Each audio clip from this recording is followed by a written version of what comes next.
Hey, welcome to Draft Academy. My name is Mike. In this tutorial, I want to talk to you guys about for loops in Ruby. Now, a for loop is basically a structure in Ruby that allows us to loop through a specific collection. So that could be a collection like an array. It could also be a collection of numbers. Basically allows us to loop through a collection, and for each item inside the collection, we can do something. And actually, in this tutorial, we're not just going to be talking about for loops. We're going to be talking about a broad range of different loops and looping structures which we can use to loop through different things.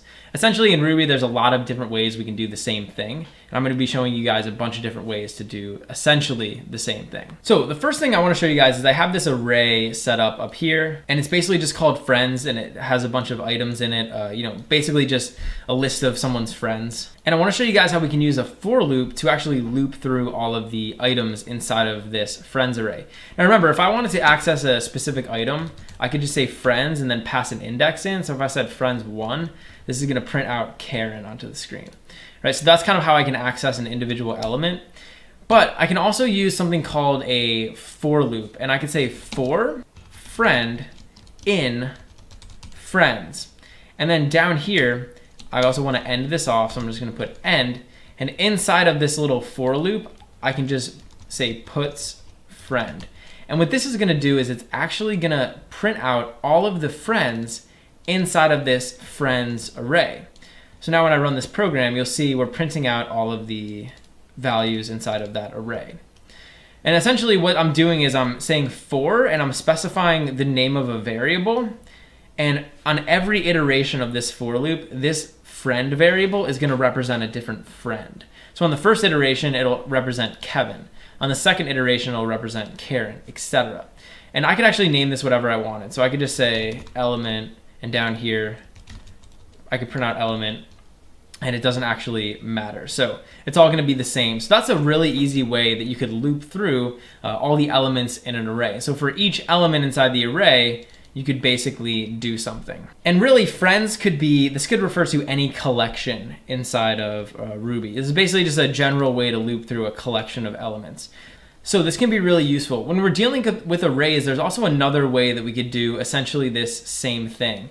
So instead of having this for loop, I could just say friends.each, and I can say do, and then I want to make it two like little vertical bars right here, and I'm just going to pass in the same thing as we did before, like a variable. And this variable is going to represent a specific friend on each iteration of this loop. So then down here, again, we can just say end, and over here, I can just print out friend.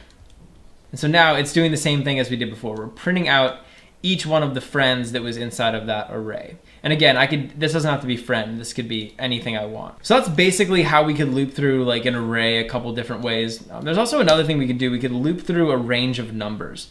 So I could specify that I want to go through a loop and go through the code a specific number of times.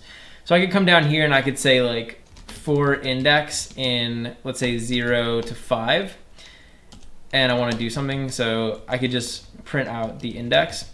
This is basically just going to loop through this loop 5 times. So you'll see over here, it prints out, actually I guess it looped through 6 times. So it prints out 0, 1, 2, 3, 4, and then 5. So it's going to loop through from 0 to 5.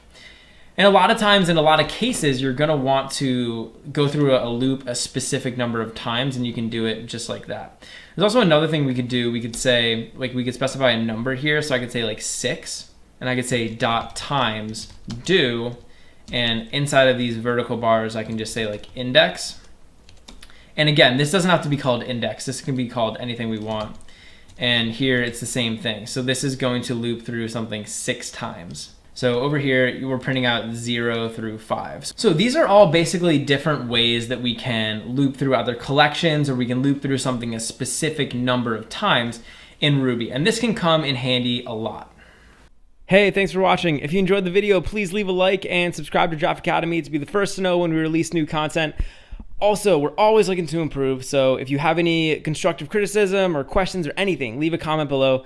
Finally, if you're enjoying Draft Academy and you want to help us grow, head over to draftacademy.com/contribute and invest in our future.